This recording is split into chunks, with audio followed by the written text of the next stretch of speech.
Thailand में, Japan में, आपके श्रीलंका में, आपके वियतनाम में कोई भी बौद्ध भिक्षु के बराबर भी नहीं बैठ सकता। वो नीचे बैठता है, आप जाकर देखना। और जब ये बैठ जाते हैं, कहते हैं ये वो हैं जो चमार से आए, ये वो हैं जो महार से आए, ये वो हैं जो अंबेडकर का नाम लेते हैं। अरे अंबेडकर, बुद्धिज्म केवल ये भाषण नहीं है, बुद्धिज्म एक आचार संहिता है, बुद्धिज्म एक आचरण है, बुद्धिज्म एक शब्द है, बुद्धिज्म एक जीवन का चरित्र है। जब तक ये इसे नहीं जानेंगे तब तक बुद्ध धर्म नहीं फैलेगा। कि बीएसपी ने जितना काम बौद्ध धर्म के लिए किया, बाबा साहब के मिशन के लिए किया, उतना और कोई भी गवर्नमेंट ने नहीं किया। झंडा हमारा होता है तिरंगा, वो हमारे लिए कपड़ा नहीं है, वो हमारे देश की शान और बान है, हमारे जीवन का एक प्रतीक है, हमारे देश का एक बहुत बड़ा महत्व है उसका।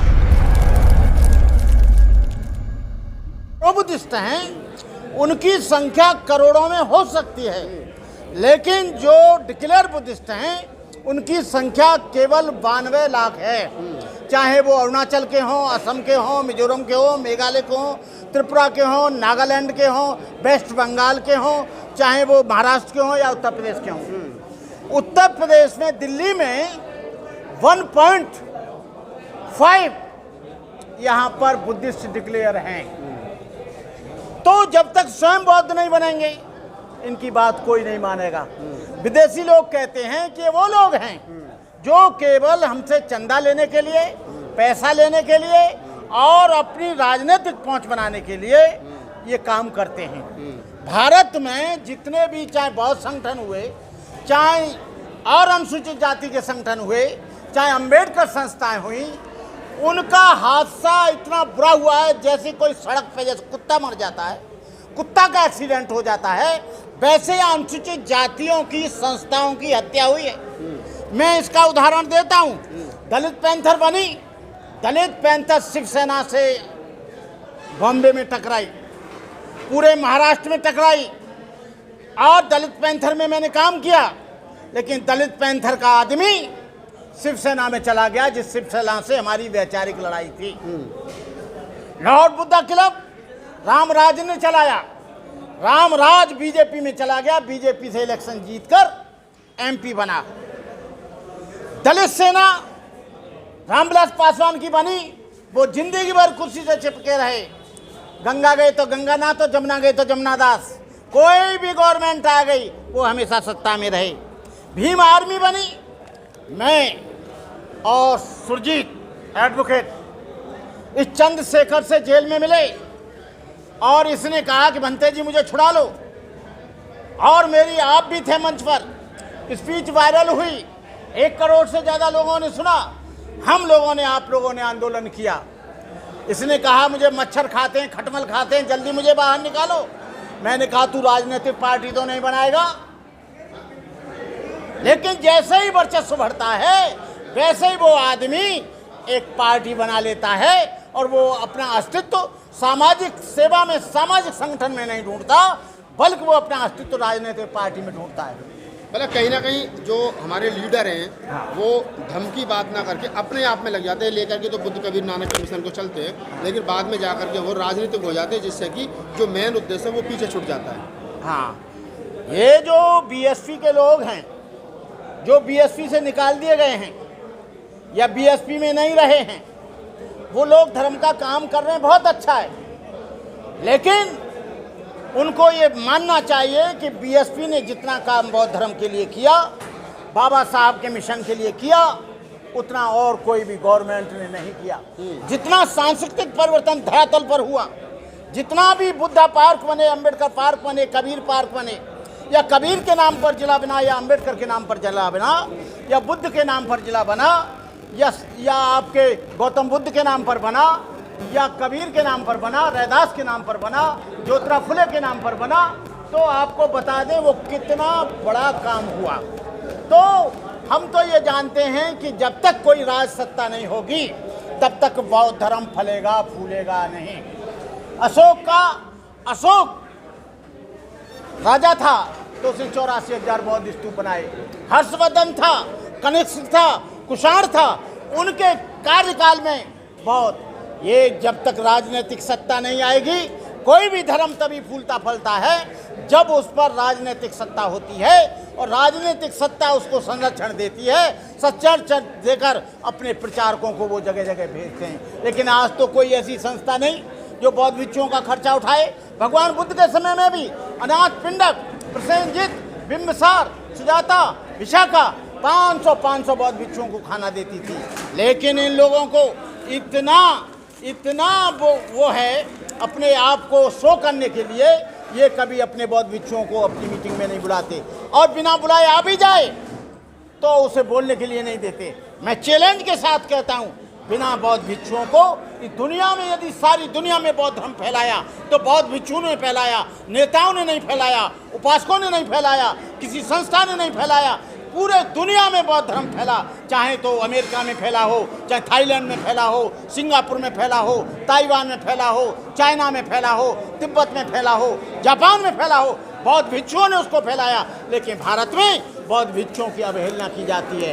ये छोटी छोटी संस्थाएं बनाकर अपने अस्तित्व को बचाए रखने के लिए, अपनी प्रमुखता दिखाने के लिए, अपने आप को शो करने के लिए ये लोग जब बड़े कार्यक्रम होते हैं तो ये बौद्ध भिक्षुओं को बड़े जोर शोर से बुलाते हैं। मैं राष्ट्रीय बौद्ध महासभा के मंच पर मुख्य वक्ता के रूप में, विशिष्ट अतिथि के रूप में 10-20 हज़ार लोगों के बीच में बोला हूँ। मैं ऐसा नहीं है, लेकिन जो कुछ भी राष्ट्रीय बौद्ध महासभा काम कर रही है अपने तरीके से वो कर रही है। हम जितनी भी संस्थाएं एक हो जाएं, एक मिल जाएं और एक जगह होकर बौद्ध भिक्षुओं का और उपासकों का भारत में कोऑर्डिनेशन नहीं है। बौद्ध भिक्षु कुछ कहते हैं, उपासक कुछ कहते हैं। बौद्ध भिक्षुओं पर हावी उपासक होना चाहता है, उपासकों पर बौद्ध भिक्षु होना चाहता है। मैं इस बात का विरोध करता हूँ। ये सारे लोग अपनी अपनी मर्यादा के अनुसार एक दूसरे से कोऑर्डिनेशन करें, एक दूसरे को प्यार दें, एक दूसरे का सम्मान दें। लेकिन होता क्या है, जहाँ उपासक होता है वो भिक्षु को नहीं घास डालता और जो भिक्षु होता है वो भी उसे घास नहीं डालता।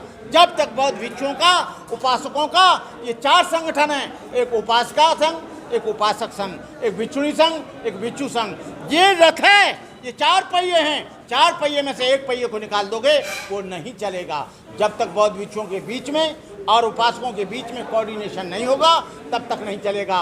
उपासकों को भिक्षुओं का सम्मान करना चाहिए, भिक्षुओं को उपासक को प्यार करना चाहिए, उसको सम्मान देना चाहिए। लेकिन भिक्षु बैठा है चुपचाप, वो उपासक को घास नहीं डाल रहा है, उपासक बैठा है वो उसको नहीं पूछ रहा है, तो इस तरह से काम नहीं चलेगा। सारी दुनिया में ये चीवर जो 10 पारमिता का पहनता है, बुद्ध वस्त्र ये है, ये पैंट बुशर्ट बुद्ध वस्त्र नहीं है, ये टोपी बुद्ध वस्त्र नहीं है, ये चीवर है। चीवर पहनकर जाओगे सारी दुनिया जानेगी कि बौद्ध भिक्षु आ रहा है। लेकिन आप टोपी पहनकर जाओगे, ये पैजामा पहन के जाओगे, कोई नहीं जानेगा कि तुम बौद्ध हो।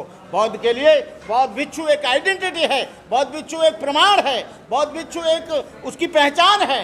मैं कहता हूँ दुनिया में यदि बौद्ध धर्म फैला है तो बाबा साहब अम्बेडकर के मिशन को और बुद्ध धर्म को केवल बौद्ध भिक्षुओं ने फैलाया है। वहाँ पर किसी नेता के द्वारा नहीं फैला है, किसी व्यक्ति के द्वारा नहीं फैला है। आप राजाओं का सहयोग तो रहा, लेकिन दुनिया के परचम में आप जापान के मनोरम कोयासान में जाइए, तुम वुहान की बुद्ध शास्त्र में जाइए, अफगानिस्तान के बामयाना में जाइए, चाइना के होनसांग में जाइए, आप एलोरा जनता जाइए, आप कहीं भी जाइए, हर जगह बौद्ध भिक्षुओं ने काम किया। बौद्ध भिक्षुओं की वजह से ये सारी दुनिया, और बौद्ध विहार जो बनाए वो उपासकों ने नहीं, उपासकों ने बनाए, राजाओं ने बनाए, महाराजाओं ने बनाए। भिक्षु तो डेडिकेट समाज के लिए है। और जब तक जो समाज अपने धर्माचार्य का आदर नहीं करेगा वो समाज कभी जिंदा नहीं रह सकता। हिंदू धर्म की हम आलोचना कर सकते हैं, लेकिन वो अपने शंकराचार्य को भगवान के रूप में देखते हैं, वो उसको बहुत सजदे करते हैं। इस्लाम में जो धर्म फैलाते हैं, चाहे तो वो मौलवी हों या चाहे ईसाई धर्म में पादरी हों, उनके धर्म के लोग उनका बहुत सम्मान करते हैं। लेकिन जब इनकी मीटिंग में आते हैं तो बौद्ध भिक्षु को ये बोलने तक का टाइम नहीं देते, आशीर्वचन देने का टाइम नहीं करते, पहले उनको बुलवा दिया जाता है। आप हमसे सहयोग चाहते हैं, हम सहयोग करेंगे, फिर भी हम सहयोग करेंगे, लेकिन इनको बौद्ध धर्म के आचरण को सीखना पड़ेगा। आज दुनिया के जो बौद्ध हैं वो इनको संबंध नहीं देते। वो लोग कहते हैं कि अम्बेडकरवादी बौद्ध हैं, ये भिक्षुओं का आदर नहीं करते। मैंने देखा बहुत से कार्यक्रमों में नेता आगे बैठ गए, भिक्षुओं को पीछे बिठा दिया, तो क्या हुआ, मैंने हटवाया, मेरे से नाराज हो गए। मैंने कहा चीवर की तरफ पीठ करके नहीं बैठना चाहिए, चीवर की तरफ आप पिछाई करके बैठे हो, चीवर पीछे बैठा है। आपको मालूम होना चाहिए जो हिंदू लोग हैं या इमाम लोग हैं या मौलवी लोग हैं, पादरी लोग हैं, उन्हीं के समाज के लोग उनको सम्मान देते हैं, उनका मन प्रफुल्लित होके। हमने डबल एमए किया, एमए करने के बाद पूरी जिंदगी 46 वर्ष से हम काम कर रहे हैं, लेकिन आज जो आ गए, आज वो लोग किसी को ऐसे नहीं फैलेगा। इस तरह का विचार कहाँ जाएगा? ये जो वीडियो बनेगा कहाँ जाएगा?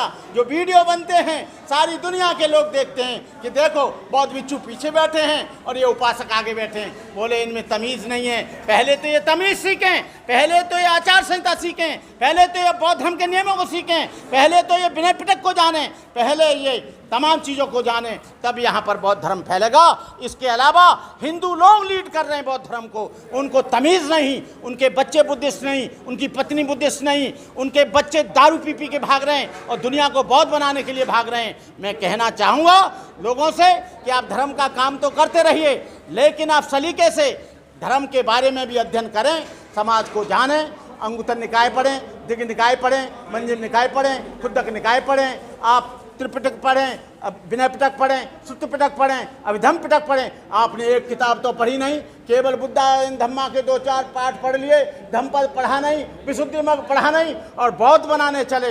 अरे बौद्ध तो तुम ये 2-4 बातें सीख ली, दुख और दुख का कारण, दुख का निवारण, दुख का मार्ग, अष्टांग मार्ग सीख लिया, इतना ही बौद्ध धर्म नहीं है। बौद्ध धर्म एक विशाल है, बौद्ध धर्म एक बहुत बड़ी आइडियोलॉजी है और सबसे बड़ा तो बौद्ध धर्म है how to behave, how to manners, how to educate, what is Buddhism, to maintain purity of life is Buddhism. There are 3 forms of purity, purity of mind, purity of speech, purity of body. जब तक आप जीवन में पवित्रता को नहीं जानेंगे, जब तक आप अपने जीवन में अनुशासन को नहीं जानेंगे, जब तक आप जीवन में सील को नहीं जानेंगे, जब तक आप भिक्षु की पवित्रता को नहीं जानेंगे। ये भिक्षु जो चीवर पहनता है ये व्यक्ति नहीं, ये एक प्रतीक है। झंडा हमारा होता है तिरंगा, वो हमारे लिए कपड़ा नहीं है, वो हमारे देश की शान और बान है, हमारे जीवन का एक प्रतीक है, हमारे देश का एक बहुत बड़ा महत्व है उसका। इस तरह से जो लोग चीवर को इग्नोर करेंगे वो लोग कभी भी आगे नहीं बढ़ सकते।